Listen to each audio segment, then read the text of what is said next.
시청자 여러분 안녕하십니까? 11월 28일 목요일 인사드립니다. 박민영입니다. 안녕하세요. 이혜은입니다. 간밤 미국 증시 추수감사절 휴장을 하루 앞두고 3대 지수가 일주일 만에 모두 하락하면서 마무리를 했습니다. 특히 필라델피아 반도체 지수가 1.5%가량 내림세를 나타냈고요. 거기다가 소프트웨어 종목들을 중심으로 매물이 출회가 되면서 시장의 하방 압력으로 작용을 했습니다. 그런 가운데 지표들도 속속 발표가 되고 있는데 12월 금리 인하가 가능할 것이냐 이러한 의문들이 제기되는 가운데에서 패드와치상에서는 여전히 금리 인하 확률을 70%가량 베팅을 하고 있습니다. 이런 가운데 비트코인이 다시금 회복세를 보이는 점도 시장에 어떤 영향을 줄지 예의주시해 보셔야 되겠습니다. 최근에 많이 올랐던 쪽이 AI 소프트웨어 등이었는데 미국장에서 밤사이 이들 종목에 조정이 있었습니다. 어떤 이슈가 있었는지, 그러면 국내장에서는 대응을 어떻게 해야 될 것인지 오늘 같이 고민해 가도록 하겠습니다. 어제장 내용부터 함께 정리해 보시죠. 어제 국내 증시의 흐름을 보시면 양지수 떨어진 채 마무리가 됐습니다. 코스피 0.6, 코스닥 0.1%, 상대적으로 코스피가 조금 더 밀린 것을 확인할 수가 있죠. 그 주범으로 볼 수 있는 것은 바로 반도체입니다. 칩스법에 대한 불안감이 등장했죠. 도지의 공동수장 지명자인 라마스와미가 보조금 지급에 대한 부적절함을 피력하는 목소리를 냈고요. 이게 반도체 진영의 힘을 빠뜨렸습니다. 삼성전자 3% 하락, SK하이닉스, 한미반도체 등이 큰 폭으로 밀려났고요. 이런 시가총액 1, 2 종목들의 부진이 코스피의 발목을 잡았다라고 볼 수 있겠습니다. 어제는 2차 전지도 반도체도 계속 부진한 흐름이 있었고요. 거기에 그나마 최근에 변동을 겪었던 바이오 쪽은 어제 조금은 회복하는 흐름이 있었어요. 요즘은 주요 섹터에 하락순환매가 있습니다. 올라올 때 강하게 치고 나오진 못하는데 빠질 때는 또 크게 밀려버리는 흐름이 반도체, 바이오, 2차 전지에서 나오고 있다 보니까 이들이 매일 돌아가면서 하락하는 순환매 현상이 있죠. 주요 섹터에서 가주지 못하다 보니 서브 섹터에서 굉장히 빠른 테마의 가속 순환매가 돌고 있습니다. 그래서 함께 호흡하기가 좀 어려운 장이 전개되고 있네요. 그나마 트럼프 관련해서 리스크존이 아니라는 점, 프리존의 안정감을 보여주는 쪽은 일부 있습니다. 엔터가 11월 들어서 명확하게 가장 강한 섹터로 부상하고 있고요. 한 3거래일 정도 통신주가 선전하는 흐름 포착이 되고 있죠. 그리고 한 7거래일 정도 소프트웨어의 강세가 도드라지게 나타나고 있습니다. 이게 최근 시장에 대한 간략한 평으로 볼 수 있겠고요. 지금 이런 상황을 극복하고자 삼성이나 현대차나 주요 섹터의 대장격인 그룹에서 힘을 내는 흐름은 있습니다. 현대차가 자사주 1조 취득 발표 어제 장중에 전했고요. 삼성의 경영진 교체 이슈도 계속 부각이 됐죠. 하지만 그럼에도 불구하고 시장은 힘을 내지 못하는 것은 이들 외적으로 트럼프나 달러나 이런 시장 바깥의 문제가 워낙 기업들의 이슈를 누르고 있기 때문입니다. 관세면 충격에 반도체, 자동차 등 어제 같이 밀린 거고요. 또 발표되는 소식들이 알려진 내용이거나 예상보다는 조금 실망을 안겨주는 내용들이 많았었기 때문에 제대로 반영되지 못하고 있죠. 시간 외에서 또 다른 노력의 일환으로 SK하이닉스가 주주환원에 동참하겠다, 3년간 고정배당금을 25% 더 올린다라는 소식 등도 들려왔습니다. 어떻게 반응을 할지는 봐야겠으나 이런 주주환원에 대한 이슈는 플러스 알파인 것이고 본업에 대한 흔들림이 나타나기 때문에 지금은 좀 우려 섞인 목소리가 많습니다. 상대적으로 고배당 로우볼 종목군으로 관심이 가네요. 시장이 불안하기도 하고 연말이기도 하고 밸류업 지수 리밸런싱 일정 등이 있다 보니까 고배당 종목군에 대한 관심도가 올라갑니다. 그래서 통신주가 요즘 흐름 괜찮죠. KT 등의 종목이 계속해서 52주 신고가 흐름을 써나가고 있고 어제 SK텔레콤도 4% 이상 뛰면서 6만 1,000원의 종가를 기록하기도 했습니다. 은행권에서도 KB금융, 하나금융 등의 종목들 어제 상승세 포착이 됐고요. 음식료 쪽에서도 배당 모멘텀에 빙그레 등의 종목이 상승세를 나타내기도 했습니다. 고배당 로우볼 쪽에서 방어적인 성격을 띠는 종목들이 흘러가고 있다라는 거고, 엔터, 트럼프 프리존으로서 관세 부담이 없다라는 점과 그동안 많이 내렸기 때문에 수급 분집이라는 점, 그리고 새로운 아티스트들이 데뷔하고 기존에 유명했던 아티스트들의 컴백 모멘텀을 안고 있기 때문에 최근에 굉장히 강했었죠. JYP 엔터가 실적 소식까지 전하면서 계속 엔터주를 이끌고 있습니다. JYP 엔터 11월 상승률 보면 정말 강력합니다. 5%의 어제 추가적인 상승세를 기록했고요. 증권사 보고서가 계속적으로 나오고 있습니다. 다만 시장이 흔들릴 때는 또 많이 오른 곳에서 차익 실현의 압박이 있을 수 있기 때문에 JYP 엔터 등 엔터주도 언제든 변동의 가능성은 열어둬야 될 겁니다. 자, 그리고 트럼프와 일론 머스크 트레이드 속에서는 어제장은 남북 경협과 드론이었죠. 인디애프와 일신석재, 부산산업, 좋은 사람들 등등이 상한가 들어가면서 트럼프 팀에서 김정은과 직접 대화하는 것을 검토 중이다. 이 한 줄 코멘트에 강하게 반응을 했습니다. 아난티까지 어제 올라가는 걸 보면서 어제는 정말 테마장이었구나라는 걸 확인할 수 있었고요. 드론 쪽에서는 에이럭스 정도로 압축이 됐습니다.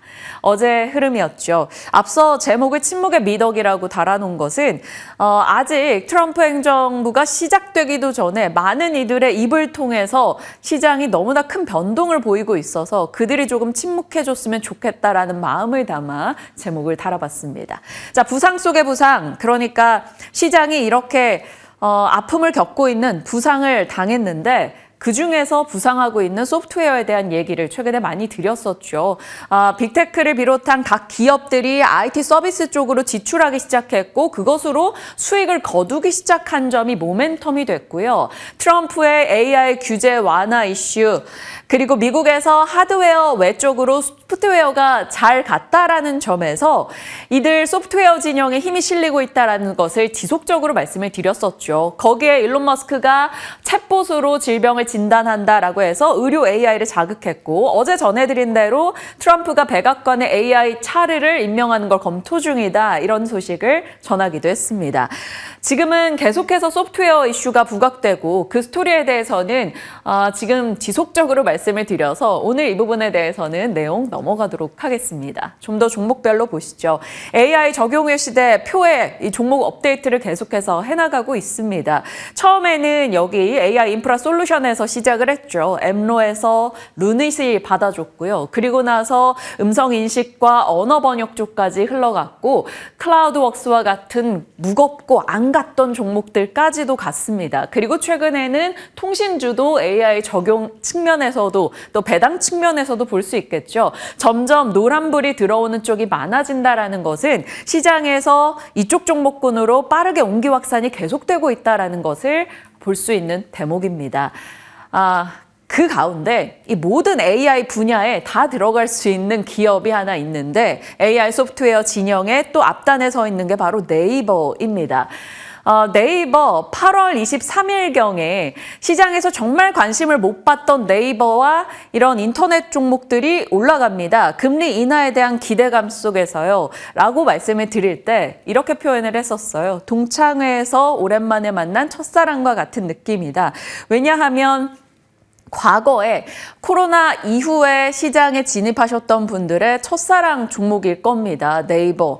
네이버가 2019년도부터 2021년도 6월까지 상승률이 245%. 네이버로 처음 투자하신 분들의 강력한 수급 상승을 보여줬죠. 그래서 네이버에 대한 기억이 좋았을 텐데 그 이후 2021년 7월부터 올해 6월까지는 60% 정도 빠지는 굉장히 큰 변동을 수년간 나타냈죠. 그리고 네이버는 소외되어 있었습니다. 그런데 지난 8월부터 시장의 관심권역에 들면서 첫사랑과 만남을 이뤘고 그 뒤로 꾸준하게 수급 특징주로도 거론이 되면서 첫사랑과 연락을 주고받는 느낌, 그리고 지금은 첫사랑과 눈을 마주한 상태인 거죠. 최근 들어서 네이버에 대한 증권사 보고서가 많이 나오고 있습니다. 외국인의 수급이 유입되고 있습니다. 이런 말씀을 많이 드렸었는데 11월 초였습니다. 한국투자신영증권, 교보증권의 당일 하루 만에 업데이트된 보고서들 같이 소개했었죠. 11월 네이버 굉장히 좋은 시세를 내고 있고요. 어제장에서도 3% 이상의 상승으로 어제 하이닉스 빠지고 네이버 올라가는 이 대형주의 특징주의 희비도 굉장히 눈에 띄는 흐름이었습니다. 결국 이 네이버를 올려주는 요소도 AI 소프트웨어가 뒷받침이 되고 있고 AI 소프트웨어를 접목시켜서 기업의 생산 효율성을 올리겠다라는 기존의 네이버 주장이 하나둘씩 이루어지는 걸 보고 있기 때문인 거죠. 그래서 AI 소프트웨어가 네이버까지 같이 올려주고 있다라는 분위기입니다. 자, 아직은 단기긴 합니다만 주도 테마로 명확하게 부상한 것은 소프트웨어입니다. 각 종목이 갖고 있는 의미를 하나씩 보시죠. 네이버와 엠로는 돈 버는 소프트웨어로서 실적을 내주고 있고요. 루닉과 뷰노는 말 그대로 의료 AI 소프트웨어의 지금의 대장격으로 볼 수 있겠습니다. AI 소프트웨어의 등대 종목으로 루닛을 많이 보고 있죠. 그리고 더존비존과 한글과 컴퓨터는 나름 안정적인 선택지로 많이 꼽히는데요. 갖고 있는 소프트웨어 플랫폼 덕분입니다. 그런데 최근 한글과 컴퓨터는 이 한커미드 이슈로 인해서 스페이스 X까지 붙었던 상황인 거죠. 그래서 어제장에서도 한글과 컴퓨터는 투자 심리가 훼손되지 않고 강한 상승세를 보였습니다. 거기다가 이게 순환매가 강력하다라는 것을 볼 수 있었던 것은 정말 무거웠던 이들이 가볍게 상한가를 가졌다라는 거죠. 플리토 상한가 가고 그 다음 날이었습니다. 폴라리스 AI나 폴라리스 오피스 등이 급등 흐름을 나타냈죠. 거기에 이스트소프트 혹은 SP소프트 등의 종목까지 치고 나가면서 이쪽으로 굉장히 강한 순환이 돌고 있구나를 보여줬습니다. 여기에다가 AI 소프트웨어가 조금만 묻어 있어도 급등하는 종목들이 속출하고 있습니다. 호재에 강하게 반응을 하는 거죠. 자람 테크놀로지는 반도체 쪽인데 AI 소프트웨어가 같이 연결되면서 어제 27% 급등했고요. M83 같은 경우도 중국의 블록버스터 작품에 대해서 VFX 제작사로 꼽혔다라는 소식이 들려왔습니다. 그리고 차이 커뮤니케이션도 X의 대행사이기도 한데 또 AI 소프트웨어 플랫폼을 갖고 있어서 어제장 올라갔죠. 이들 다 보통 24에서 29%까지 어제 굉장히 강하게 오르는 것을 볼 수 있었습니다. 자, 소프트웨어 정석적인 순환매가 나타나고 있어요. 기업에서 의료로, 언어로, 그리고 소외됐던 종목군까지 이렇게 퍼져 나간 거죠. 거기다가 루닛이 빠지면서 다른 종목이 올라가는 게 아니라 루닛이 자리를 지켜주면서 다른 종목이 급등하며 그 갭을 메꿔주는 현상이 나타나고 있습니다. 굉장히 강하게 순환이 돌고 있다는 것을 확인할 수 있고요.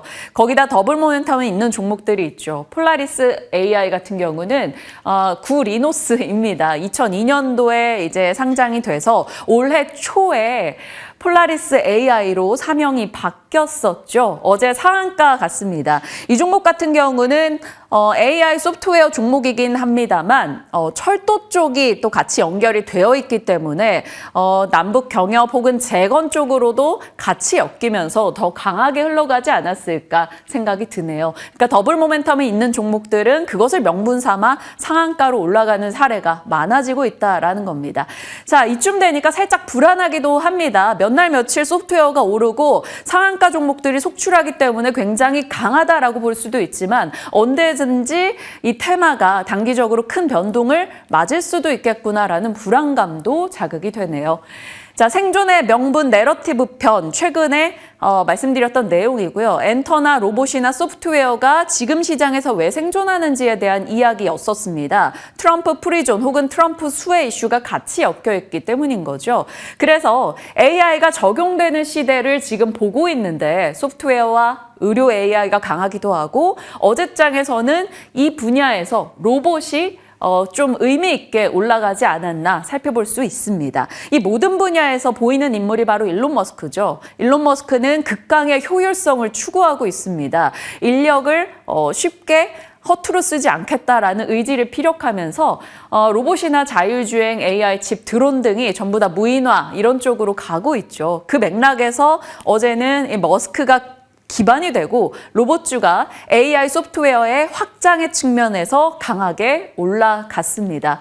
끝까지 힘이 좋았다라는 표현을 썼는데 한번 차트를 보시면 시메스나 클로봇이나 로보티즈 차트 어제 장중으로 한번 열어주시죠. 어제 AI 소프트웨어에서 확장이 되면서 시메스 같은 경우도 16% 급등 우상향으로 마무리가 됐고요. 클로봇도 한번 열어봐 주실까요? 클로봇 같은 경우는 현대차, 기아의 웨어러블 로봇 관련 이슈가 2시경에 나왔습니다. 이후에 굉장히 강한 탄력을 보여주기도 했죠. 로보티즈 같은 경우도 어제 추세 종목으로서 레인보우나 로보티즈나 꾸준하게 좋은 흐름을 후반까지 유지해줬다. 그러니까 끝까지 좋은 힘이 유지됐다라는 측면에서 어제 로봇주들의 분위기가 좋았습니다. 로봇은 거기다가 이제 해가 바뀌면 연초에 항상 행사하는 CES 일정이 있죠. 거기에서 또 로봇에 대한 얘기가 나올까? 하나의 화두가 될까? 그런 기대감이 있습니다. 자, 로봇의 스토리들입니다. 노동력을 대체하는 측면에서, 노동자를 보호하는 측면에서, 그리고 AI, 로봇, 리쇼어링, 정책 지원 등등에서 로봇이 갖고 있는 모멘텀들은 각 이슈마다 찾아볼 수 있겠죠. 어제는 노동자 보호 측면에서 노동자의 근골격계 등을 보호해 줄 수 있다. 이런 현대차 기아의 착용 로봇이 공개되면서 더 후반에 강한 힘을 실어주지 않았나 싶습니다. 다만 클로봇이 오늘 보호예수 물량이 해제되는데 꽤 비중이 큽니다. 그렇기 때문에 이 부분을 고려하셔서 내용 살펴가시길 바랍니다. 결국 어제장은 AI 소프트웨어와 로봇이었다라고 볼 수 있고요. 어제 나오신 출연자도 그렇고 최근에 하나증권의 보고도 그랬었죠. 연말까지 랠리 없다라는 얘기 등이 많이 모이고 있습니다. 그러다 보니 엄청난 테마장이 전개가 되고 정말 각자 도생해야 되는 분위기죠. 자, 트럼프, 머스크, 지정학 리스크, 달러 강세, 국내외 이슈가 우리를 너무나 쥐고 흔드는 현상이 나타나고 있습니다. 나름 국내에서 삼성전자의 쇄신이나 연기금의 매수, 낙폭 과대 인식이 좀 바닥을 지지해주곤 있으나 종목별로는 변동이 굉장히 큽니다. 그러니까 우리는 지금 염두에 둬야 되는 것은 어느 쪽으로 시장의 방향이 튈지 모르다 보니 기존의 주도 테마 등에 대해서는 언제든지 차익 실현이 나올 수 있다는 것을 열어둬야 되는 거죠. 수급이 새로 유입되지 않는 이상은 수급이 한쪽으로 이동할 때는 다른 걸 팔기 마련이니까요. 최근에 빨간색이 강자들입니다. 요즘에 좀 강한 쪽 종목들, 소프트웨어, 전력, 유리기판, 로봇, 드론, 남북 경협, 엔터 등등이 되겠는데 이쪽에서 또 다른 쪽에 갈 만한 명분이 생긴다면 언제든 자금을 뺄 수 있다는 점을 단기적 투자자분들은 유의하시면서 살펴가시길 바랍니다. 자, 어제 광고 쇼폼 쪽 얘기 쇼핑으로 살폈었는데 카페24도 AI 소프트웨어 이슈가 같이 묻으면서 어제 강한 흐름 기록하기도 했네요. 자, 차익 실현에 좀 계기가 될 만할까요? 뉴욕장에서 좀 좋지 않은 이슈들이 들려와서 뉴욕 증시 곧장 이어가겠습니다. 뉴욕 증시 3대 지수는 모두 다 하락으로 끝이 났습니다. 특히나 반도체 진영, 또 소프트웨어가 부진했는데요. 보조금 철폐에 대한 부담이 반도체의 발목을 잡았기도 하고요. IT 지출 축소에 대한 우려가 등장하면서 소프트웨어 종목들이 최근에 굉장히 강했다가 미국장에서 밤사이 대거 하락했습니다. 국내 반도체와 최근에 좋았던 소프트웨어가 흔들리는 명분이 될지 좀 지켜봐야겠습니다. 하나씩 내용 보시죠. 10월 PC가 전월비, 전년비 모두 예상에 부합했습니다. 그래서 점진적인 금리 인하에 무게가 실려가는 분위기, 금리와 달러가 하락하는 흐름이 있었는데요. 금리 달러 하락은 시장에는 좀 우호적인 내용이었으나 3대 지수는 모두 밀린 채 끝이 났고요. 그 주범으로는 반도체를 꼽을 수가 있겠습니다. 델과 HP가 실적을 발표하고 IT 지출 축소의 우려를 자극하면서 하드웨어, 소프트웨어를 너나 할 것 없이 끌어내린 거죠. 델이 12% 급락했습니다. AI 서버 쪽으로 인해서 호실적을 냈는데 가이던스를 좀 하향 조정했고요. 대규모 고객사들이 IT 지출에 대해 더 신중해지고 있다는 것을 풍겼죠. 그래서 델과 HP가 비슷한 이슈로 같이 10% 이상 급락하며 하드웨어, 소프트웨어 전반을 끌어내렸습니다. 때마침 소프트웨어는 많이 올랐던 것도 있었기 때문에 차익 실현까지 같이 더해졌다 볼 수 있겠죠. 그중에서 오토데스크 소프트웨어 업체인데 전망이 불확실하다라는 점을 드러냈고 워크데이 소프트웨어 업체도 예상 하회 가이던스를 제시하며 밀렸습니다. 소프트웨어 쪽에 조금 안 좋은 뉴스가 미국장에서 나온 가운데 추수감사절 휴장을 앞둔 거래량도 한산했다라는 것이 전체적인 뉴욕장의 분위기라고 볼 수 있겠네요. 자, 반도체와 이쪽 소프트웨어 진영이 다 같이 밀렸다라는 점에서 오늘 국내장은 조금 부담스러운 흐름 예상이 되고 있습니다. 거기에 테슬라도 떨어졌죠. 경쟁사의 비아디가 부품사에게 가격이나 요청을 했다라는 소식에 가격 경쟁 우려감이 있었고요. 애플은 도대체 뭐 하나 모르겠습니다. 이 10월 중국 아이폰 출하량이 또 급감했다라는 소식에 요즘에 애플은 계속 야금야금 떨어지는 흐름을 이어가고 있습니다. 좋은 쪽으로 본다면 소프트웨어 진영이 밀리긴 했는데 약간 기업이나 언어 쪽이었고요. 의료나 헬스케어 AI는 그래도 미국장에서 종목들이 강하게 버텼다라는 것을 확인할 수 있습니다.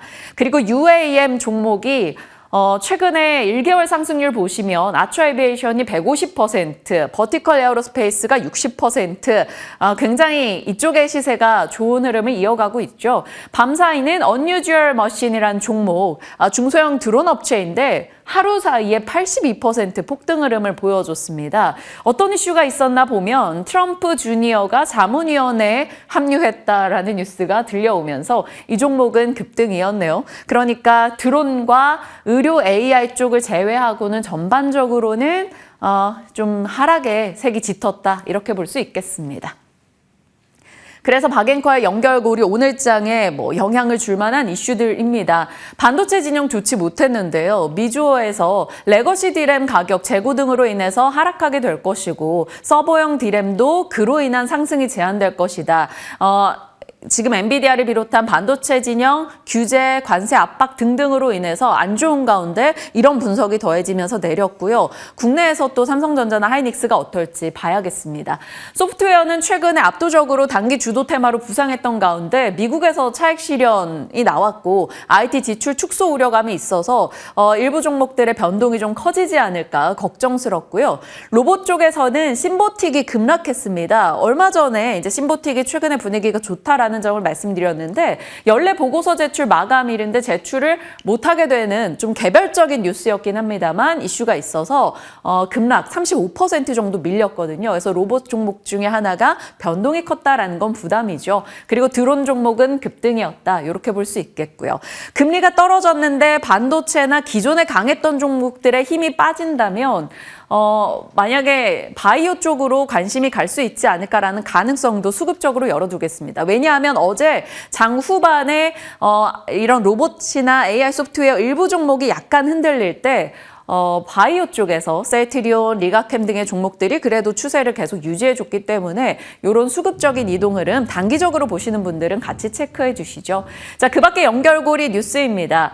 즐겨찾기 리스트에 이제 일론 머스크의 X를 같이 올려두셔야 될 것 같습니다. 반갑다 엔데믹 베이비 해서 한국의 출산율이 살짝 올라오고 있다라는 뉴스가 최근에 이슈가 됐는데 일론 머스크는 결국 한국의 출산율을 걱정하고 있습니다. 합계 출산율이 너무 낮다라는 점을 지적하는 거겠죠. 한국 인구의 3분의 2, 한 세대마다 사라질 것이다. 한국 등은 인구 붕괴 위기에 처해 있다라는 점을 본인의 이제 구 트위터에 X에다가 올렸습니다. 이런 내용이 자극되는 것은 로봇이 될 거고요. 출산이나 육아도 체크가 가능하겠죠. 로봇주들 어제 힘을 이어갈 수 있을지 궁금해집니다. 시간 외에서는 CBDC 종목들이 강세였고요. 트럼프가 러우 특사의 켈로그를 지명하면서 전쟁 조기 종결 특명을 내렸다. 이런 보도도 있었어요. 이것이 재건을 자극하겠죠. 반대로 또 방산 쪽도 모멘텀이 있었는데 대통령실에서 우크라 특사단을 접견했다라는 소식. 지금 뭔가 무기를 지원해 주기도 애매한 상황이어서 이것이 어떻게 해석될지 모르겠으나 재건과 방산, 드론 쪽의 뉴스가 각각 있었고 로봇도 연결고리로 넣어봤습니다. 오늘은 중요한 일정 한국은행의 금융통화위원회 있고요. 미국의 증시 휴장이 있기 때문에 국내도 이것을 좀 반영한 수급이 있지 않을까 싶습니다. 그리고 어제 롯데케미칼이 회사채 신용보강의 목적으로 롯데월드타워를 담보로 제공했다. 이런 소식이 있었는데요. 시장 신뢰 회복을 위해서 초우량 자산을 담보로 내놓은 겁니다. 이 롯데월드타워 같은 경우는 그룹의 핵심 자산으로 지금 가치가 한 6조 정도 평가가 되고 있죠. 이걸 담보로 내놓을 만큼 회사를 좀 자생적으로 살려보겠다라는 의지를 보여줬습니다. 시가 내에서는 롯데케미칼 한 3% 정도 오르기도 했네요. 자, 이런 내용들 잘 감안하셔서 살펴서 오늘 대응해 보시길 바라겠고요. 섹터 이슈 들어가겠습니다. 말씀 주시는 섹터가 한 하루 이틀 이후에 시장에서 항상 좋은 반응을 보여서 기대가 되는데 오늘은 어느 쪽일까요? 네, 오늘은 이미 시세가 좀 나오고 있어서 하루 이틀 뒤에 시세를 기대해 보기보다는 아무래도 이런 격언을 떠올릴 수밖에 없는 것 같습니다. 찬바람이 불면 통신주를 보자. 이런 주식 격언이 있죠. 지금 찬바람이 붐에 따라서 통신주들이 함께 주가의 반등을 만들어내고 있습니다. LG U+는 최근 3개월 수익률 16.9%, KT 15.5%, SK텔레콤은 3.9%의 주가 상승을 만들어내고 있는데요. 같은 기간 동안 코스피가 6.8% 오히려 하락 흐름을 그렸다는 것을 감안을 한다면 통신주들이 아웃퍼폼하고 있는 최근의 현상을 두드러지고 있습니다. 자, 하나증권의 김홍식 연구원 통신서비스 업종을 보고 계신 분들이라면 모두 들어보신 이름일 것 같은데요. 통신서비스 업종 11개월 투자 의견 비중 확대, 12월 투자 매력도가 높다라고 평가를 하고 있습니다. 트럼프 재집권에 따라서 5G 어드밴스드 도입 이슈가 거세질 것이다. 따라서 이 이슈에 따르면 통신 장비 쪽까지도 함께 자극을 받아줄 수 있다라는 이야기하고 있고요. 배당 기준일 변경에 따라서 12월 배당락에 대한 우려감이 없고 내년 통신사의 실적과 주가 전망 역시도 낙관한다라는 코멘트 내놓고 있습니다. 뿐만 아니라 미래에셋의 김수진 연구원은 내년에 AI 수익화가 시작이 된다. 기존의 통신주의 매력하면 이 배당에 대한 매력 그리고 방어주에 대한 매력이었는데 이제는 AI 수익화에 대한 기대감도 가져볼 수 있다라는 포인트를 짚어주고 있는 것이죠. 따라서 소프트웨어 리레이팅이 시작이 될 것이고 경기 불황이 본격화될 경우에는 총 주주 환원율이 확대됨에 따라서 방어주의 성격도 도드라질 것이다. 따라서 통신주 주목해보자라는 의견을 전하고 있습니다. 자, 이렇게 찬바람이 불 때 통신주들이 어떻게 움직여 왔는지 일단 2024년 올 한 해 동안의 추이를 주봉으로 좀 정리를 해본 그래프입니다. KT는 어제 장중에 장 마감까지 4.6%의 상승, SK텔레콤도 4.6% 상승으로 어제 장을 마감했고요. LG U+도 3%가량의 상승 흐름을 만들어냈습니다. 사실 KT 같은 경우는 올 초부터 의외로 계속해서 우상향 곡선을 그려왔던 종목 중에 하나고요. 외국인 보유율도 한 달 사이에 0.3% 늘어났습니다. SK텔레콤의 경우에는 외국인 보유율이 엄청나게 크게 라고 보기는 좀 어렵긴 합니다만 어제 순매수가 상당히 많이 유입이 됐죠. 외국인 순매수 3위, 기관 순매수도 역시 3위에 랭크가 되면서 SK텔레콤으로 수급이 몰리고 있음을 확인할 수가 있었습니다. LG U+는 세 종목 가운데에서 한 달 사이에 외국인 지분율이 가장 크게 오름세를 보였던 종목 중에 하나인데요. 세 기업 중에서는 최근의 주가 흐름이 아주 가파르게 좀 나타나고 있는 종목 중에 하나입니다. 현재 KT 같은 경우는 최고 목표가가 6만 원으로 제시가 되고 있고요. SK텔레콤 7만 7천 원, LG U+는 1만 5천 원으로 제시가 되고 있는데 현재 주가 대비 최고 목표가와의 괴리가 가장 적은 기업은 LG U+라는 점도 참고해 보시면 좋을 것 같습니다. 통신주의 매력이 부각되고 있는 이유, 최근에는 AI가 가세했다라는 점이 가장 크게 부각을 받고 있습니다. 그 밖에도 물론 배당이라던가 경기 방어주로서의 성격, 밸류업에 대한 기대감도 함께 통신주는 끌어안고 있다는 것이 핵심이겠죠. AI 쪽 먼저 보겠습니다. KT 같은 경우는 인력 감축과 마케팅 비용 절감을 통해서 AI 사업에 전환하겠다, AI에 우리 진심이다라는 것을 표방한 바가 있고요. SK텔레콤은 2030년까지 전체 매출에서 AI 매출 비중을 35%까지 끌어올리겠다라는 의지를 표력하고 있습니다. LG U+는 2027년에 이 파주에 AI 데이터 센터를 신설하고 서비스도 함께 고도화하겠다는 전략을 제시를 하고 있고요. 자, 지금 현재 통신사가 운영하고 있는 AI 인프라 사업이라고 한다면 데이터 센터와 클라우드 관리가 있을 겁니다. 이에 따라서 올해 매출이 한 1조 7천억 가량으로 발표가 됐는데요. 전년 동기 대비 25%가량의 성장세를 보이는 겁니다. 내년 추정으로도 한 18%에서 16%가량의 성장세를 보여줄 것이라고 이야기가 나오고 있는데 AI 쪽에서도 통신주들이 이렇게 꾸준히 수익에 성공을 한다면 우리가 지속적으로 지켜봐야 될 이유가 분명히 되겠죠. 자, 그 밖에도 밸류업에 대한 이야기 많이 나오고 있습니다. 12월 20일에 코리아 밸류업 지수의 리밸런싱이 진행이 될 텐데 통신 3사는 지난 지수 발표 당시에 이 자기 자본 이익률이 좀 낮아서 제외가 된 바가 있습니다. 이러한 부분들도 함께 끌어올리겠다는 의지를 표명을 하고 있는데 그 부분도 함께 보시죠. 통신주들 밸류업에 대해서 상당히 진심입니다. 통신 3사의 배당을 좀 비교를 해보면요. SK텔레콤과 KT는 분기 배당으로 연간 4회의 배당을 진행을 하고 있고 LG유플러스는 연간 2회의 중간 배당을 진행을 하고 있습니다. 2023년의 배당 수익률이 SK텔레콤이 가장 높았고 연결 기준으로 현금 배당 성향도 통신 3사 중에서는 가장 큰 숫자를 기록을 하고 있습니다. KT는 47.8%, LG유플러스는 44.9%의 현금 배당 성향을 가지고 있죠. 이 부분이 올해는 조금 변경이 있긴 있을 텐데 큰 숫자의 차이는 없을 거다라는 이야기가 나오고 있습니다. 통신 3사의 밸류업 계획도 한번 들여다보면요. 지금 주주 환원 및 가치 제고에 대해서 모두 계획을 내놓은 바가 있습니다.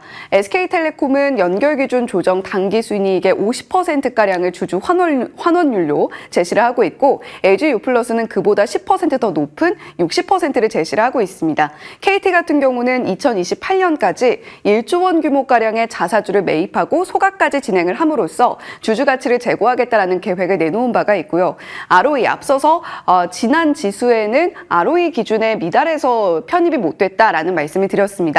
이를 좀 의식한 걸까요? ROE 목표치도 함께 제시를 하고 있는데 SK텔레콤은 2026년까지 10% 이상 끌어올리겠다라고 하면서 아주 강력한 의지를 표명하고 있고요. KT는 9에서 10%, LG유플러스는 8에서 10%로 제시를 하고 있습니다. 자, 이번엔 통신 장비 쪽도 한번 들여다보시죠. 어제 들려온 소식입니다. 미국의 FCC가 스페이스X의 셀룰러 스타링크의 상업적인 운영을 승인했다라는 소식이 들려왔습니다. 사실 스타링크는 내년 한 1월에서 2월 사이에 국내에도 발을 들인다라고 하는데 이 소식과 함께 어떤 영향이 있을지 저희가 좀 들여다봐야겠죠. 스타링크 프로젝트라고 하면 저궤도 위성을 매개로 해서 해상이나 상공이나 전 세계 어디서나 간섭 없이 사용할 수 있다는 것을 표명을 하고 있습니다. 이에 따라서 뭐 자동차라던가 선박에서도 통신을 원활하게 이용할 수 있다는 강점이 있죠. 현재 2024년 기준으로는 100여 개 국가에서 400만 명 이상의 가입자를 보유하고 있습니다. 물론 구독료도 함께 있고요. 목표는 2027년까지 저궤도 위성을 4만여 대가량 발사한다는 것인데 스타링크가 만약에 국내에 진입했을 때 그리고 이렇게 미국에서 실질적으로 또 한번 저변을 넓히게 됐을 때 어떤 영향이 있을까 좀 들여다보면 좋을 것 같습니다. 일단 스타링크 같은 경우는 국내의 경우에는 오지 면적이 굉장히 좁고 또 월 110달러에서 500달러까지 구독료를 제시하고 있기 때문에 그다지 스타링크를 사용하려는 고객들이 많을까라는 의구심이 듭니다. 이에 따라서 스타링크가 기존의 통신 3사와 손을 잡고 한국 시장에 진입을 할 것이다 라는 기대감이 있는 상황이고요. 그와 함께 언급되는 SK텔링크, KT셋, LG유플러스 이렇게 통신 3사와의 협력 가능성이 부각이 되고 있습니다. 그와 함께 지금 현재 스타링크가 가지고 있는 단점을 보완할 수 있는 또 다른 기술력이 부각되고 있는데 위성 간 레이저 활용 통신인 ISL 기술입니다. 관련주들까지 잠시 후에 짚어보겠고요. 물론 조금 이른 감이 있긴 합니다만 저궤도 위성 통신과 위성 간 레이저 통신의 비교를 통해서 관련주들도 짚어보겠습니다. 앞서서 저궤도 위성 통신에 대해서는 설명을 좀 드렸고 위성 간 레이저 통신의 경우에는 지금 민간 기업에서도 위성을 워낙 많이 쏘아 올리다 보니까 서로 간의 간섭이나 방해가 상당히 있는 편입니다. 이를 좀 극복할 수 있는 대안으로 이야기가 되고 있는데요. 전파가 아니라 빛, 레이저를 활용한 통신으로 대용량의 데이터를 끊김없이 전송할 수 있다는 것이 ISL의 장점입니다. 다만 아무래도 빛이다 보니까 날씨에 따라서 통신 신뢰성이 좀 떨어질 수 있고요. 전파보다는 에너지나 비용이 좀 늘어날 수 있다는 단점도 함께 가지고 있죠. 자, ISL 관련주로는 한화시스템 그리고 KT가 또 한 번 언급이 되고 있습니다. 관련 내용들 챙겨가시고요. 스타링크 관련주들 사실 직접적인 관련이 있다기보다 시장에서 언급되는 종목들 위주로 정리를 해봤습니다. 이에 통신 3사도 꾸준히 언급이 되고 있는 만큼 적어놓은 종목들과 함께 통신 3사도 스타링크 관련주로 눈여겨보시면 좋을 것 같습니다. 통신 장비 종목들 11월 11일 투자뉴스 7에서 미국의 통신주들이 오르고 있습니다. 5G 어드밴스드에 대한 기대감이 올라가고 있습니다. 우크라이나 재건에 대한 기대감도 통신 장비주 끌어올리고 있습니다. 라는 내용으로 브리핑을 드린 바가 있습니다. 통신 장비 쪽, 5G, 6G 쪽 한 번 더 체크를 하고 가시죠. 자, 이번에는 헤드라인 돋보기 시간입니다. 이번엔 좀 주의하셨으면 하는 바람으로 헤드라인 돋보기를 준비를 해봤는데요.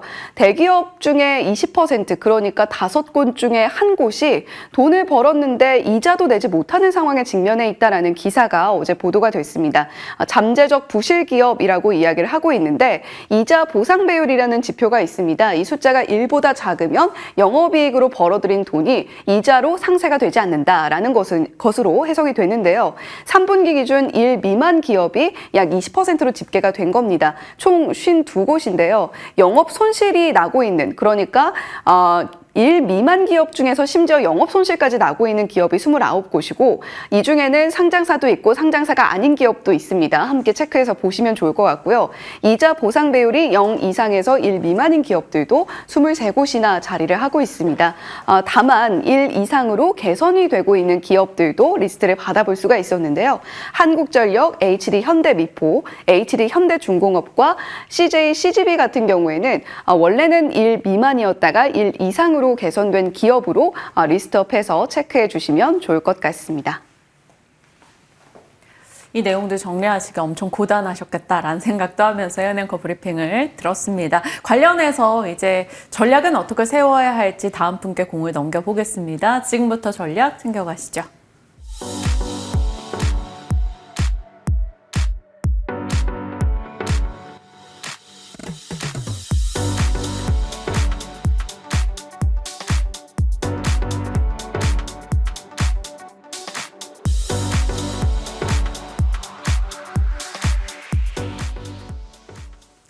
네, 시장에 대한 고민 김태성 본부장님과 이어갑니다. 어서 오세요. 네, 안녕하세요. 안녕하십니까.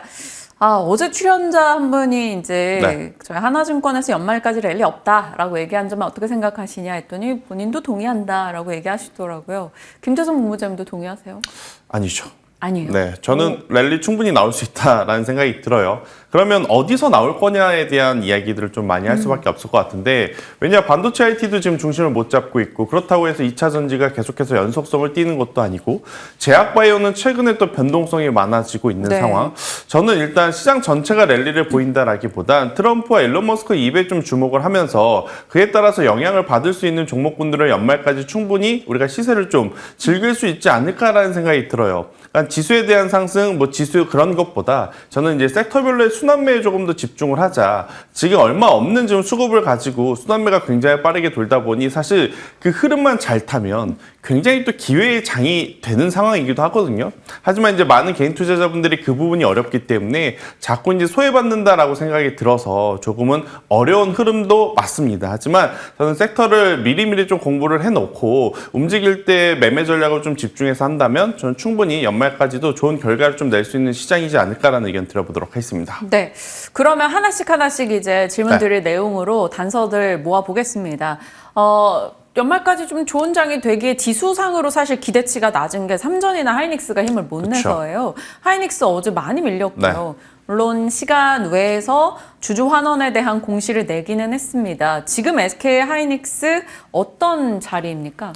일단 저는 반도체 IT에 대해서 그렇게까지 크게 고민하진 않습니다. 그러니까 이제 바이든 정부에서 트럼프 정부로 지금 바뀌어가는 그런 과도기에서 충분히 나올 수 있을 만한 이야기들이 나오고 있다는 거죠. 바이든은 본인이 한 이야기를 지키기 위해서 빠르게 진행을 하는 것을 원하고 있고, 트럼프는 본인이 이젠 이어받아야 하는데 기존에 이제 묵혀있던 것들이 좀 빠르게 진행되는 것을 경계하는 그러한 상황인 것 같습니다. 그러다 보니까 그 안에서 SKC 자회사 앱솔릭스 같은 경우에는 보조금과 R&D 비용을 한 번에 받았죠. 그러면서 호재 뉴스로 이제 작용이 됐지만 아직 SK 하이닉스와 삼성전자는 받지 못한 상태에서 반도체 어떤 보조금에 대한 재검토를 하겠다라는 이야기가 좀 나오다 보니까 아무래도 이제 두 기업의 추가적인 상승세가 좀 어려운 상황. 그런데 이건 변명입니다. 삼성전자가 만약 HBM을 잘했다면 이런 이슈에도 저는 충분히 올라갈 만한 요소들이 많았다라는 거죠. 그러니까 근본적으로 본업에서의 어떤 성과가 나오고 있지 않는 삼성전자, 여기에 지금 악재가 악재를 좀 불러일으키는 모습을 좀 보이다 보니 주가가 올라오지 못했지만 결국 그들이 말한 대로 약속을 지켜준다면, 그들이 말한 것은 크게 두 가지입니다.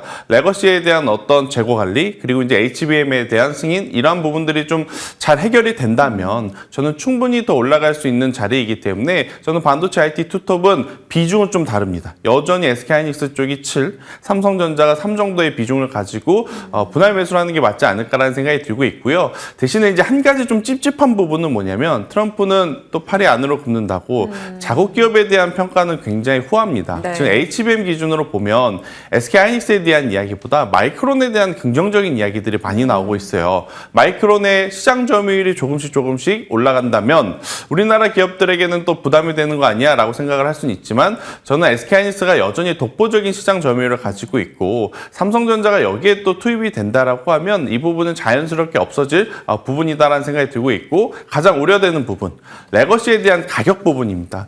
일단 아무래도 이제 디램에 대해서 지난 2분기, 3분기 굉장히 고객사들이 한 번에 많이 사가다 보니까 네. 일시적으로 가격이 오른 상황. 하지만 일시적으로 가격이 오른 상황. 하지만 이제 지금부터 계속 가격이 하락이 된다라고 하면 앞으로 또 레거시에 대한 부정적인 이야기가 많아질 수밖에 없는 상황인 것 같아요. 미주에서도 내년 1분기까지는 하락을 계속 그렇죠. 예상을 하더라고요. 아무래도 이제 그 재고를 다 소진이 되는 시점이 내년 한 4월, 5월 이렇기 때문에 네. 많은 어떤 분석들을 통해서 25년도 1분기 혹은 2분기까지는 가격 하락이 지속이 될 가능성이 높다. 그런데 역설적으로 언제나 그때가 기회였다라는 것을 생각을 해보면 저는 너무 이미 빠진 주가이기 때문에요. 고민하실 필요는 없다라는 의견 드려보도록 하겠습니다. 네.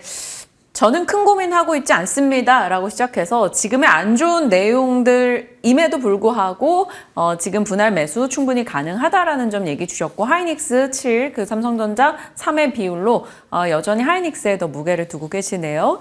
체크하겠습니다. 시장과 반도체 섹터에 대한 얘기를 다뤄봤고요. 이것은 조금 시간이 긴 내용일 겁니다. 네. 반면에 다음 섹터는 통신주, 그리고 통신 장비주 살펴보죠. KT 차트 보면 올해 그냥 딴 거 안 보고 KT 맞아요. 그냥 사놔도 됐었겠다 이런 생각도 들 만큼 흐름 괜찮아요. 지금 연말 이제 밸류업 지수 리밸런싱의 모멘텀도 있고 연말 배당 매력도도 있고 최근에는 이쪽에 막 미성이나 이런 것들도 붙고 그렇죠. 있고요. 그래서 통신주 괜찮을까요? 일단 뭐 통신주 하면 두 가지의 포인트죠. 배당의 매력 혹은 경기 방어주의 성격. 하지만 지금 올라오고 있는 통신주들은 과연 그것들 때문에 올라오는 것인가? 저는 아니다라는 생각이 듭니다. 결국에 이제 지금 시기 자체가 AI와 데이터 센터에 대한 이야기를 하고 있는데 네. 우리나라 데이터 센터를 가장 효과적으로 또 움직일 수 있는 쪽은 통신 쪽이 아닌가라는 생각이 듭니다. 아무래도 이제 굉장히 큰 빅데이터를 가지고 이 통신사들이 가지고 있는 장점들이 많기 때문에 그래서 이제 투자에 대한 매력도가 있다라고는 좀 볼 수는 있어요. 하지만 통신주들의 특성상 참 시세가 강하게 나기에는 제가 이게 편견일 수는 있습니다. 편견일 수는 있겠지만 현실적으로는 조금 부담이 되는 것도 저는 사실이 아닐까라는 생각이 들어요. 그러니까 실례로 지금 AI 소프트웨어도 한번 움직였죠. 그리고 통신주도 움직이고 있죠. 그러면 두 섹터의 어떤 수익률적인 부분을 체크를 해보면 통신주가 조금은 모자랄 수밖에 전 없다는 생각이 들어요. 그래서 일단 산업에 대해서 안정성을 좀 생각하시는 분들은 당연히 시기도 배당에 대한 이야기가 나오는 시기이다 보니 통신주에 대한 관심도를 가지는 것도 저도 이해는 합니다. 하지만 수익률적인 측면을 고려해 볼 땐 아무래도 이제 맥점을 좀 잘 잡아야 좋은 수익을 좀 낼 수 있거든요. LG 플러스 KT, SK텔레콤 사실 시세가 날 때 저는 초기에는 너무 부담이 된다는 생각이 들어요. 네. 그래서 지금 당장은 시간을 두고 조정이 나올 때까지 기다려 보시는 게 맞지 않겠나라는 의견을 한번 드려보도록 하겠습니다. 조정시 매수 관점인 거고요. 그러면 통신 장비는 어떨까요? 일각에서는 이제 트럼프 시대가 열리면서 통신 장비의 모멘텀도 충분히 있다라고 보더라고요. 그렇죠. 일단 과거에 이제 5G 어드밴스드에 대한 투자에 대한 이야기가 이제 다시 한번 또 수면 위로 올라오고 있는데 KMW, OE솔루션, RFHIC 과거에는 잘 나갔지만 지금은 실적이 워낙 좋지 않습니다. 그럼 5G 안에서도 실적이 살아있는 기업을 잘 뽑아야 되는 게 이제 키포인트인데 저는 그 기준으로 본다면 솔리드라는 기업을 먼저 좀 체크를 하셔야 될 것 같아요. 아무래도 이제 관공서 매출이 기본적으로 바탕으로 되어 있기 때문에 다른 5G 기업들보다는 나름의 어떤 실적 성방을 그동안 좀 보여줘 왔고 최근에 또 바닥권에서 거래량이 동반이 되면서 반등세의 어떤 출발점을 좀 보여주고 있는 상황이라서 실적이 그나마 나았던 쪽부터 먼저 보시는 게 맞을 것 같고요. 그렇지 않은 종목군들 기술적으로 반등이 나오지만 증자에 대한 우려는 여전히 지금 남아있다라고 좀 보시면 될 것 같아서 5G에 대해서는 종목을 잘 선별하셔야 될 것 같고 저는 그 첫 번째 종목으로는 솔리드를 보시는 게 맞지 않겠나라는 의견 드려보도록 하겠습니다. 지금 솔리드 매수가 아니라 등대 종목으로 섹터의 고개듦을 보자라는 걸까요? 아니면 매수일까요? 두 가지입니다. 둘 다. 네, 등대 종목으로도 봐야 되고 만약에 접근을 하실 거라면 5G 안에서는 솔리드를 보는 게 가장 현명하지 않겠나라는 의견 드리겠습니다. 네, 통신과 통신 장비 각각의 의견 주셨고 통신은 조정시 매수 관점, 통신 장비는 솔리드로 압축해서 바라보자 이렇게 정리하겠습니다. 자, AI 소프트웨어와 로봇 보겠습니다. 저희 신보팅 얘기할 때 또 말씀 전략을 네. 주셨었어요. 그래서 레인보우 등을 보자 이렇게 얘기를 해주셨기도 했는데 계속 이 얘기를 하게 되는 건 그만큼 시장에서 AI 소프트웨어와 로봇이 관심권역이 네. 있다라는 걸 겁니다. AI 소프트웨어는 어제 시세 보면 정말 대단했고요. 다만 최근에 강했기 때문에 그렇죠. 변동의 주의, 미국에서 소프트웨어의 하락이 있었습니다. 네. 그래서 소프트웨어 진영부터 먼저 살필게요. 일단 보유하고 계신 분들은 속상하겠지만 저는 속도 조절적인 측면을 놓고 봐서는 미국의 조정을 그렇게 부담스럽게 생각하실 필요는 없다라는 생각이 들어요. 또 없으셨던 분들에 대한 저는 기회가 왔다라는 생각이 들거든요. 대신에 제가 AI 소프트웨어 이야기할 때 항상 말씀드렸던 두 기업이 있습니다. 한길과 컴퓨터와 더존비주얼. 이 둘의 기업의 공통점은 자체 플랫폼을 가지고 있다라는 네. 거예요. 근데 이제 이 두 기업은 너무 많이 말씀을 드렸기 때문에 제가 이제 또 새로운 종목군들을 좀 체크를 해봤는데 어제장에 가장 시세가 두드러졌던 것은 폴라리스 오피스 그룹이 아닌가 싶습니다. 이쪽도 사실 플랫폼을 보유를 하고 있기 때문에 그 플랫폼에 AI가 씌워졌을 때 굉장히 이 활용 능력에 대한 좋은 점수를 받을 수 있겠다라는 것이 이제 골자였습니다. 그렇기 때문에 저도 폴라리스 오피스도 이제 좀 보시는 게 맞지 않을까라는 생각이 들고 있고요. 네. 그리고 이제 우리가 거대 언어 모델 LLM이라고 하지 않습니까? 이거의 중심은 결국 네이버가 여기서 더 가냐 안 가냐. 그러니까 AI 소프트웨어의 방향타는 사실 중소형 개별주가 아니라 네이버에서 찾아야 되는 것 같아요. 네이버 많이 오르고 있죠. 흐름 좋습니다. 하지만 2년 전, 3년 전에 사신 분들 고작 이거 가지고 성에 차지 않습니다. 그렇기 때문에 네이버가 만약 여기서 한 번 더 수급의 동반, 그리고 이제 기술력에 대한 진화, 그리고 이제 여러 가지 AI라는 거 하는 이 키워드를 기존의 산업에 아무래도 이제 붙였을 때 시너지 효과가 난다라는 것에 많은 투자자들의 공감대가 형성이 돼서 추가적으로 상승을 한다면 앞서 말씀드렸던 또 폴라리스 오피스와 같은 기업들이 다시 한번 올라갈 수 있다 생각이 들고 있고요. 또 LLM에 관련한 중소형주라고 할 수 있는 마음 AI라고 하는 기업이 있습니다. 이러한 쪽도 한번 여러분들이 지켜보는 것도 굉장히 이제는 좋아졌다. 하지만 오늘 만약 속도 조절이 나오면 너무 덥석덥석 사실 필요는 없을 것 같아요. 내일 또 미국이 쉬어요. 왜냐하면 그죠, 미중이 오늘과 내일 또 이제 쉬어가는 그런 상황이라서요. 너무 공격적인 투자는 하지 마시되 그래도 관심 종목에 종목군들을 잘 정리를 좀 오늘은 해 놓으시는 시간을 갖는 게 맞다는 의견 드려보도록 하겠습니다. 그러니까 차익 실현의 명분이 돼서 어느 정도 조정의 가능성은 있지만 이게 끝은 아니다라는 것으로 그쵸. 정리가 되겠네요. 네이버가 앞단에서 방향을 설정해주고 그 뒤 엠로, 루니 뭐 등등의 맞아요. 종목으로 확산이 돼가는 가운데 폴라리스 오피스도 긍정의 시각 확인해 주셨습니다. 체크해 놓죠. 자, AI 소프트웨어였고요.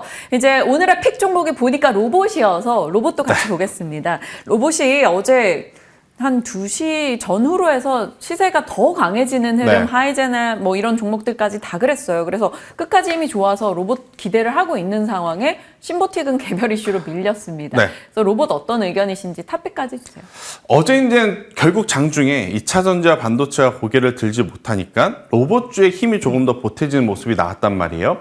그러면서 이제 로봇에 대한 관심도가 다행스럽게도 이제 다시 불이 붙은 상황에서 뭐 레인보우 로보틱스, 두산 로보틱스와 같은 대형주들의 상승과 함께 중소형주 단에서의 흐름도 굉장히 강했다라고 좀 보시면 될 것 같은데 일단 로봇의 3대 요소 중에 가장 원가 비중을 많이 차지하는 것이 뭐냐라고 하면 감속기입니다. 감속기에 그러면 특화되어 있는 기업이 어디냐라고 했었을 때는 SPG와 SBB 테크를 좀 말씀드릴 수 있을 것 같은데 SPG는 워낙 국산화 제품에 이제 성공한 지 오래됐고 업력도 오래됐고 우리나라 시장 점유율 60에서 70%를 가져가고 있기 때문에 충분히 추가적으로 상승할 가능성이 저는 높다고 아마 시청자분들 분들도 알고 계실 거라 생각이 드는데 저는 이제 새롭게 SBB테크라고 하는 기업도 이제는 좀 지켜보셔야 될 것 같아요. 하모닉 타입이라 그래서 굉장히 이제 작은 소형 감속기에 이제 특화된 이제 기업이다라고 좀 보시면 될 것 같은데 결국 산업용 로봇도 그리고 휴머노이드 로봇도 대형 감속기보다는 소형 감속기가 앞으로 오히려 더 수요가 많아질 가능성도 이제는 열어두고 보셔야 될 것 같습니다. 실예로 변압기가 크다고 잘 팔렸나요? 아니 뭐 크면 더 잘 팔렸죠. 그런데 작다고 안 팔렸나요? 작은 변압기 잘 팔아서 재룡전기 엄청나게 돈 많이 벌었습니다. 그래서 이제 감속기 쪽도 보면 중대형 쪽에서는 SPG의 강점을 체크를 하시면 될 것 같고요. 소형 감속기 쪽에는 SBB테크를 한번 체크를 해보시면 좋을 것 같고요. 또 이제 지분에 대한 어떤 LG그룹이라든지 이런 대형 그룹의 이제 지원 사격을 받고 있는 로보티즈라든지 로보로보 이런 기업들도 지금 바닥권에서 거래량을 동반한 반등이 나왔기 때문에 저는 만약 소프트웨어 쪽도 지금 미국이 흔들려서 아쉽고 반도체 방향 못 잡고 2차 전지도 곤란하다 그러면 로봇 쪽의 수급이 몰릴 가능성도 일단은 체크를 하셔야 되지 않을까라는 의견 드려보도록 하겠습니다. 테마에 불을 지피는 일론 머스크의 발언도 일단은 로봇에는 우호적인 발언이 나왔기 때문에 로봇주 오늘 같이 체크해 두겠습니다. 그러면 탑픽 종목이 지금 말씀 주신 것만 해도 꽤 많았어요. 5개. 그래서 탑픽으로 하나만 주신다면. 일단 사실 중소형주 안에서는 SBB테크가 저의 개인적 픽이고요. 일단은 대형주 단은 좀 먼저 말씀드려야 될 것 같아요. 로봇은 처음 이야기 드리는 것 같아서 두산 로보틱스를 한번 여러분들이 꼭 체크를 하셔야 될 것 같고 두산 로보틱스 최근에 뭐 지분 이슈들이 굉장히 많았었지 않습니까? 그걸 통해서도 이제 가장 크게 수혜를 볼 수 있는 게 그룹 내에서도 지금 두산 로보틱스가 되었고 결국 이제 두산 로보틱스의 가장 큰 아킬레스건으로 작용할 부분은 실적일 겁니다. 근데 이제 실적의 개선세가 조금씩 나올 수 있을 만한 발판들이 마련이 되었기 때문에 저는 로봇주들을 좀 보실 때 두산 로보틱스를 한번 꼭 체크를 해보시는 게 좋지 않을까. 가격적으로도 65,000원이라고 하는 가격대만 이탈되지 않는다면 저는 충분히 85,000원이라는 가격대까지 이제 추가적인 상승을 기대해 볼 만하고요. 두산 로보틱스가 이렇게 상승을 하면 제가 앞서 앞단에 말씀드렸던 중소형 로봇주들은 같이 이제 시세를 낼 수 있음을 꼭 인지하셨으면 좋겠습니다. 네. 시장에 대한 방향과 이제 테마 혹은 그 이상이 될 수 있는 종목군에 대해서 전략 챙겨봤습니다. 김태성 본부장과 함께했네요. 고맙습니다.